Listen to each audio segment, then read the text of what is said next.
চারদিকে খানাখন্দ আর কাদা, বৃষ্টিতে সৃষ্টি হয়েছে জলাবদ্ধতা। ৩ একর জমির ওপর ২০০৪ সালে নির্মাণ করা হয় বাগেরহাট বাস টার্মিনাল। দীর্ঘদিন সংস্কার না করায় সড়ক ও পার্কিং এলাকায় তৈরি হয়েছে ছোট বড় গর্ত। সামান্য বৃষ্টিতে তৈরি হচ্ছে জলাবদ্ধতা। এ অবস্থায় টার্মিনালে আসা যাত্রীরা পড়েন ভোগান্তিতে। এমনকি ভবনেও মিলছে না ন্যূনতম যাত্রী সেবা। এই বর্ষার সিজনে আঁটু সমানও পানি হয়। যাত্রী বেড়েছে, সেই হিসেবে আমাদের এখানে কোনো উন্নতি নাই।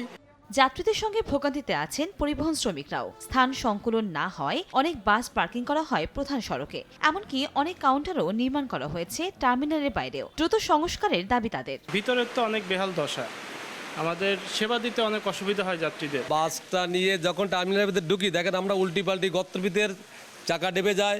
শীঘ্রই টার্মিনালটির সম্প্রসারণ ও আধুনিকায়নের আশ্বাস সংশ্লিষ্টদের। ডিজাইনের কাজও চলতেছে, চলমান অবস্থা আছে। বাগেরহাট বাস টার্মিনাল থেকে প্রতিদিন ৮টি রুটের ৩ শতাধিক বাস ও মিনি বাস চলাচল করে।